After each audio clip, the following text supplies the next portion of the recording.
देखो यार, अगर तुम लोग सीएम पंक या एलीट के फैन हो तो ये वीडियो ध्यान से देखना, क्योंकि गाइस एडब्ल्यू में सीएम पंक के रिटर्न और एलीट के साथ उनके रिलेशनशिप को लेकर सीएम पंक की तरफ से बहुत बड़ी अपडेट आ चुकी है।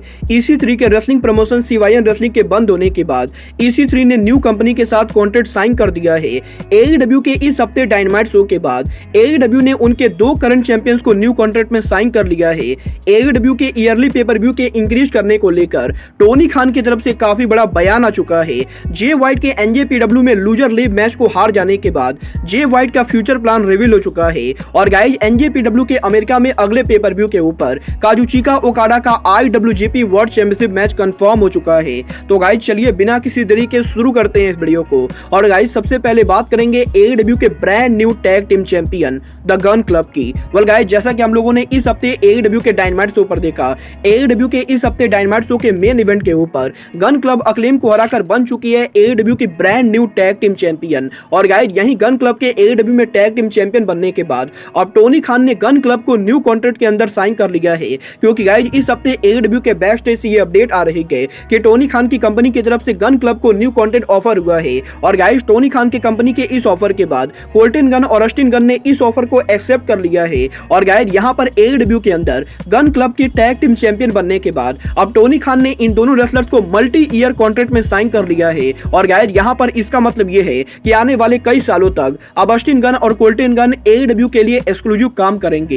वेल गाइस देखना बहुत ही दिलचस्प होगा कि टोनी खान के गन क्लब को एक्सक्लूसिव साइन करने के बाद AEW के अंदर गन क्लब का फ्यूचर कैसा होता है। बट गाइस यहां पर गन क्लब वो इकलौते रेसलर रह गए जिन्होंने इस हफ्ते न्यू कॉन्ट्रैक्ट को साइन किया है, क्योंकि गाइस यही अभी इस हफ्ते WWE के फॉर्मर सुपरस्टार और CYN रेसलिंग के ओनर EC3 ने WWE के बाहर अमेरिका की 6वीं सबसे बड़ी रेसलिंग कंपनी NWA के साथ कॉन्ट्रैक्ट साइन कर दिया है। और गाइस यहां पर आज सुबह NWA के हुए पेपर व्यू के बाद अब EC3 और NWA ने इस चीज को ऑफिशियली अनाउंस कर दिया है कि EC3 उनके रेसलिंग प्रमोशन CYN रेसलिंग के साथ NWA कंपनी के अंदर एक्सक्लूसिव काम करने वाले गए। और गाइस यहां पर EC3 ने बिली कॉर्गन के प्रमोशन NWA के साथ अमेरिका के अंदर एक्सक्लूसिव कॉन्ट्रैक्ट साइन कर दिया है। और गाइस अब से NWA रेसलिंग के अंदर आप लोगों को EC3 रेगुलरली तौर पर काम करते हुए दिखेंगे। वेल गाइस मुझे ये न्यूज सुनकर काफी ज्यादा खुशी और हंसी दोनों आ रही है, क्योंकि गाइस यहां पर ये वही EC3 और ब्रॉन स्ट्रोमैन है जिन लोगों ने कुछ समय पहले ये कहा था कि CYN रेसलिंग AEW कंपनी को बीट करेगी। और गाइस आज ये वही EC3 के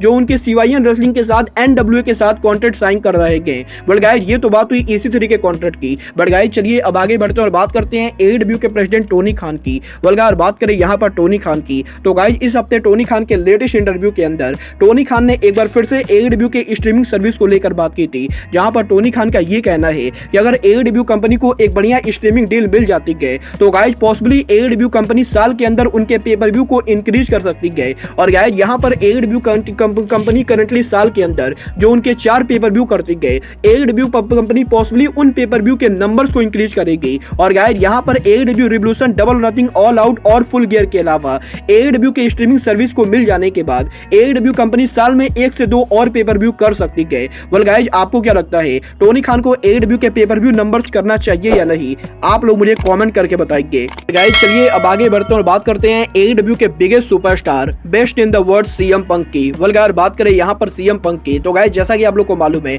इस हफ्ते AEW के बैक स्टेज के ऊपर CM पंक के AEW कंपनी में रिटर्न होने को लेकर काफी ज्यादा रूमर चल रही है। और गाइस यहाँ पर इस चीज को लेकर रूमर आ रही है कि पॉसिबली 1 से 1.5 महीनों के अंदर CM पंक के पूरी तरह से ठीक हो जाने के बाद टोनी खान पॉसिबली CM पंक को वापस लाने वाले हैं। बट गाइस यही AEW में CM पंक के रिटर्न के इन रूमर्स के बाद अब CM पंक ने उनके रिटर्न को लेकर काफी बड़ा पोस्ट कर दिया है, जहां पर इस हफ्ते CM पंक ने सोशल मीडिया के ऊपर एक फेमस रैप सॉन्ग के वीडियो को पोस्ट किया है। और गाइस यहां पर बेसिकली इस वीडियो के अंदर फॉरगिवनेस को लेकर बात हो रही है। और गाइस जैसा कि आप लोग को मालूम है AEW के ऑल आउट पर CM पंक और एलीट के बीच में ब्रॉल हुआ था। और गाइस यहां पर उसी ब्रॉल को रेफरेंस करते हुए CM पंक ने इस रैपर की वीडियो को पोस्ट किया है, जहां पर बेसिकली इस वीडियो के अंदर ये कहा जा रहा है कि काफी लोगों को मैं फॉरगिव कर देता हूं। बट गाइस इसका मतलब ये बिल्कुल भी नहीं है कि CM पंक एलीट के साथ दोबारा जाकर काम करेंगे। और गाइस यहां पर बेसिकली इस वीडियो के अंदर CM पंक ये रेफरेंस कर रहे हैं कि अगर CM पंक को AEW में वापस लाया जाता है तो गाइस CM पंक डेफिनेटली AEW में वापस आएंगे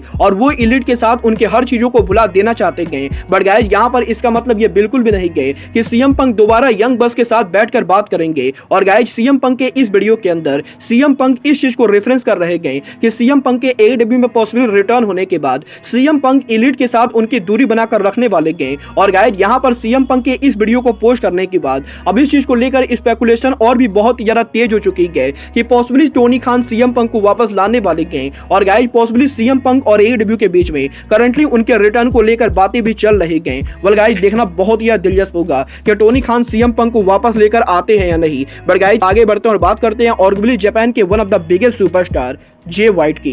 वेल गाइस जैसा कि मैंने आप लोगों को कल एनजेपीडब्ल्यू वाली वीडियो में बताया था, कल एनजेपीडब्ल्यू के new beginning Osaka paper view के ऊपर जे वाइट और हिको लियो के बीच में लूजर लिप जापान मैच हुआ था, जहां पर उस मैच में हिको लियो के जे वाइट को बीट करने के बाद अब एनजेपीडब्ल्यू ने इस चीज को डायरेक्टली क्लियर कर दिया है कि जे वाइट एनजेपीडब्ल्यू को लीप करने वाले गए। और गाइस यहीं कल जे वाइट के उस मैच को हार जाने के बाद डब्ल्यूडब्ल्यूई, एडब्ल्यू, एनजेपीडब्ल्यू और इंपैक्ट रेसलिंग इन सभी रेसलर्स के उन रेसलर्स ने जे वाइट को लेकर पोस्ट किया है जो रेसलर जे वाइट को रियल लाइफ में जानते गए। और गाइस जिस तरीके से पिछले 24 घंटों के अंदर सोशल मीडिया के ऊपर हरकतें चल रही गई, उसको देखकर तो यही लगता है कि जे वाइट एनजेपीडब्ल्यू को लीव कर चुके गए। बट गाइस अब मैं आपको बता दूं, अगर आप में से किसी को भी ये लगता है कि जे वाइट के एनजेपीडब्ल्यू में लूजर लीव मैच को हार जाने के बाद जे वाइट डब्ल्यूडब्ल्यूई के इस हफ्ते के मंडे नाइट रॉ, एनएक्सटी या फिर एडब्ल्यू के डायनामाइट शो पर अपीयर होंगे, तो गाइस ऐसा नहीं होने वाला है। क्योंकि गाइस यहां पर जे वाइट अब भी अमेरिका में एनजेपीडब्ल्यू के अगले पेपर व्यू एनजेपीडब्ल्यू के बैटल ऑफ द वैली पर काम करने वाले गए। और गाइस अब भी एनजेपीडब्ल्यू के battle of the valley pay per view के ऊपर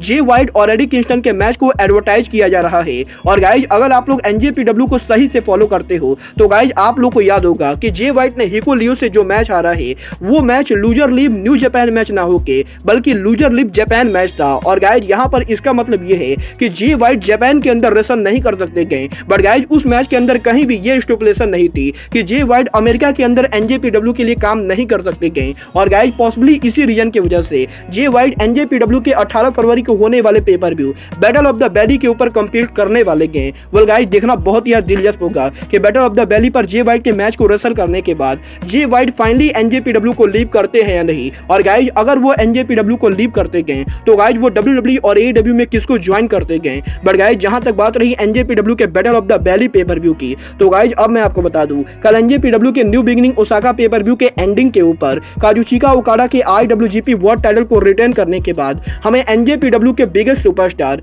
हिरोशी तनाहाशी ओकाडा को चैलेंज करते हुए दिखाई दिए थे। और गाइस यहां पर इन दोनों रेसलर्स के 10 साल के लंबे राइवलरी के बाद एक बार फिर से जापान के दो सबसे बड़े सुपरस्टार काजुचिका ओकाडा और हिरोशी तनाहाशी आमने सामने होने वाले हैं। बट गाइस इस बार इन दोनों का ये मैच जापान के अंदर ना होके बल्कि अमेरिका के अंदर होने वाला है। क्योंकि गाइस यहां पर एनजेपीडब्ल्यू ने ये ऑफिशियली अनाउंस कर दिया है कि एनजेपीडब्ल्यू के 18 फरवरी के battle of the valley pay per view के मेन इवेंट के ऊपर the rain maker Kazuchika Okada उनका IWGP world championship former 8 time IWGP world champion Hiroshi Tanahashi के खिलाफ डिफेंड करेंगे। और गाइस 18 फरवरी को बैटल ऑफ द वैली के मेन इवेंट के ऊपर ओकाडा और तनाहाशी एक बार फिर से आमने सामने होंगे। वेल गाइस देखना बहुत ही दिलचस्प होगा कि एनजेपीडब्ल्यू के इस साल के बैटल ऑफ द वैली के ऊपर एनजेपीडब्ल्यू में कोई बड़ा होता है या नहीं। बट गाइस अब आज के इस वीडियो में बस इतना ही। मैं मिलता हूं आपसे अपने अगले वीडियो में। बट गाइस तब तक के लिए goodbye, good night and bang.